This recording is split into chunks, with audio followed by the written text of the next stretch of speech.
नीरू एक फौजी थी। उसकी शादी 2 साल पहले ही राकेश से हुई थी। नीरू की मुलाकात राकेश से एक पार्टी में हुई थी। फिर धीरे धीरे दोनों की फ़ोन पर बातें शुरू हुई और दोस्ती, प्यार फिर शादी में बदल गई।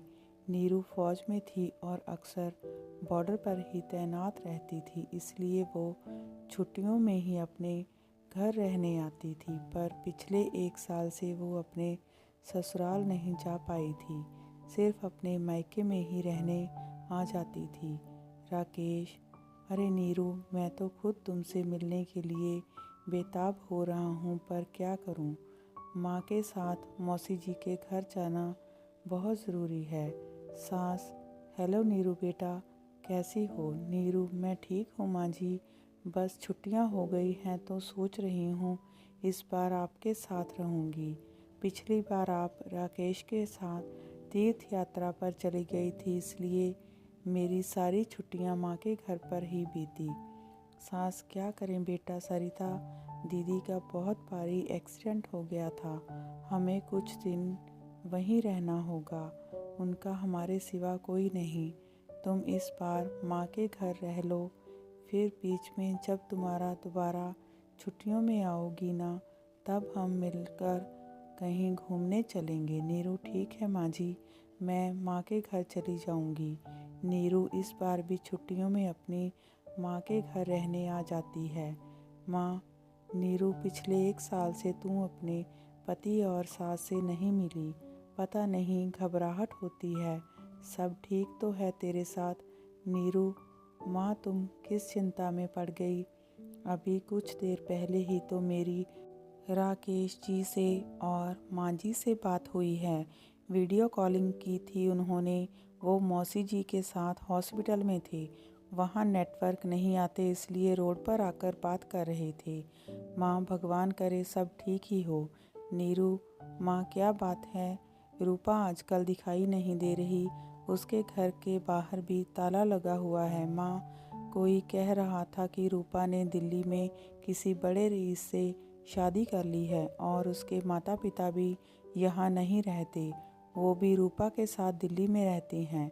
नीरू: अच्छा, रूपा ने शादी कर ली और मुझे बताया तक नहीं, चलो हो सकता है जल्दी में शादी कर ली होगी, कोई नहीं, अच्छा है। नीरू: माँ, मैं सोच रही थी कि तुम और मैं बाज़ार चलते हैं, कुछ ज़रूरी सामान खरीद कर लाना है। नीरू अपनी माँ के साथ बाज़ार चली जाती है। बाज़ार में एक अपाहज लड़की किसी पत्थर से ठोकर खाकर गिर जाती है और उसके हाथ से सामान की थैली गिर जाती है। नीरू: अरे संभल कर बहन, रुको, मैं तुम्हारा सामान उठा देती हूँ।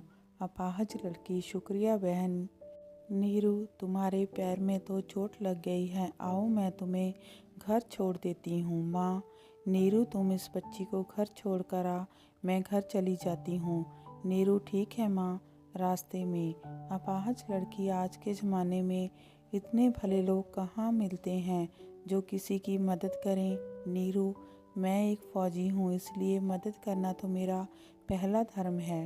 अपाहज लड़की: अच्छा, तो आप फ़ौजी हो, आपका क्या नाम है? नीरू: मेरा नाम नीरू है।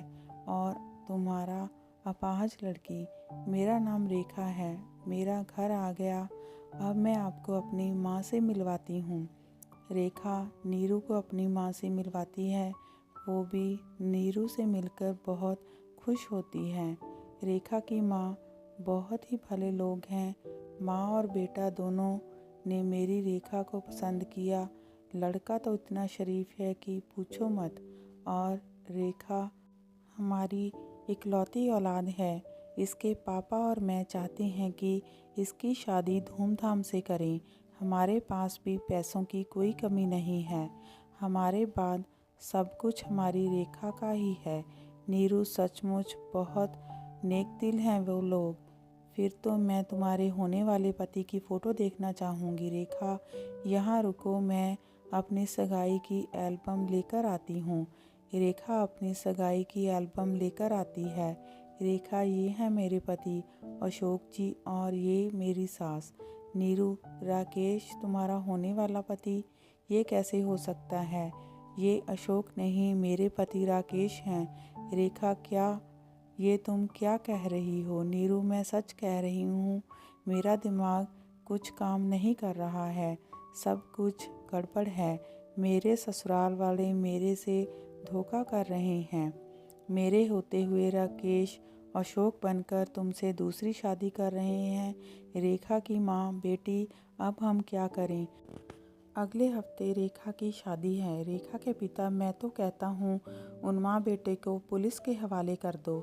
हमारी बेटी के साथ उन्होंने गलत किया है। नीरू, नहीं, हम राकेश और उसकी माँ को रंगे हाथों पकड़ेंगे। बस आपको मेरा साथ देना होगा। मैं नहीं चाहती कि मेरा घर बर्बाद हुआ है तो किसी और का भी हो। नीरू की आंखों में आंसू थे, पर वो एक फौजी थी, अपने दुख को मन में दबाना जानती थी। नीरू अपनी आंखों से आंसू टपकने नहीं देती। उसे तो बस उन धोखेबाज माँ बेटे को पकड़ना था। शादी का मंडप सज चुका था। रेखा दुल्हन बनी अशोक और उसकी माँ का इंतज़ार कर रही थी। नीरू राकेश को फ़ोन मिलाती है। नीरू, राकेश कहाँ पर हो? मैंने सोचा मेरी छुट्टी ख़त्म हो रही है तो एक बार अगर हम मिल लेते। क्या आप लौट आए हो? राकेश, अरे कहाँ नीरू, मुझे तो सच में खुद बुरा लग रहा है। मौसी जी की हालत में कोई सुधार नहीं है। माँ और मैं सारा दिन उनके साथ हॉस्पिटल में ही रहते हैं। तुम समझ सकती हो ना? नीरू, हाँ, मैं सब समझ गई। ठीक है, मैं रखती हूँ। नीरू से झूठ बोलकर दोनों माँ बेटे तैयार होकर बारात के साथ रेखा के घर पहुँचते हैं। रेखा भी उनके साथ थी। नीरू चोरी छिपे सब देख रही थी। रेखा के माता पिता उसे मंडप में लाते हैं। राकेश की माँ, बहन जी, वो गहने के डिब्बे और नकद रुपए सब तैयार हैं ना? नीरू कमरे से बाहर आ जाती है। नीरू, गहने तो नहीं, हथकड़ी तुम सबके लिए तैयार है। राकेश की माँ, नीरू, तो तुम? नीरू, हाँ, मैं। तुम दोनों मेरी पीठ पीछे पिछले 1 साल से यह झूठ का जाल बुन रहे हो। मेरे होते हुए तुम दूसरी शादी करने जा रहे हो। नीरू, 1 सेकंड रूपा, तुमने राकेश के बड़े भाई से कब शादी की? राकेश का तो कोई बड़ा भाई है ही नहीं। रूपा, नीरू, राकेश मेरे पति हैं। हमने 1 साल पहले शादी की है। नीरू, इतना बड़ा धोखा, इतने में पुलिस आ जाती है। पुलिस? नीरू मैडम, इन सब से कैसे सच्चाई उगलवानी है ये हम अच्छी तरह से जानते हैं। आप इन्हें हमारे हवाले कर दो। राकेश और उसकी माँ को पुलिस हिरासत में ले लेती है और सच्चाई सामने आती है। राकेश, नीरू तुम बॉर्डर पर रहती थी, रूपा घर आया जाया करती थी, इसलिए रूपा और मेरे बीच रिश्ते बन गए और हमने शादी कर ली।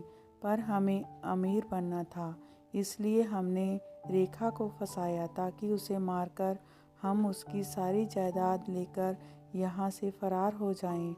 पर हमें नहीं पता था कि तुम्हारी मुलाकात हमसे होगी और हम पकड़े जाएंगे।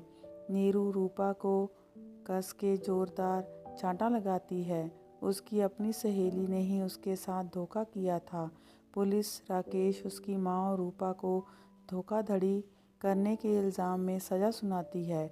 नीरू एक फ़ौजी थी, उसने जुल्म सहना नहीं सीखा था। वो तो जुल्म के खिलाफ लड़ना जानती थी और उसने वही किया। उसने धोखेबाजों को सज़ा दिलवा दी। उसके कारण रेखा की ज़िंदगी बर्बाद होने से बच गई। नीरू अपने माता पिता से विदा लेकर वापस ड्यूटी पर चली जाती है और अपना पूरा जीवन देश की सेवा में न्यौछावर कर देती है।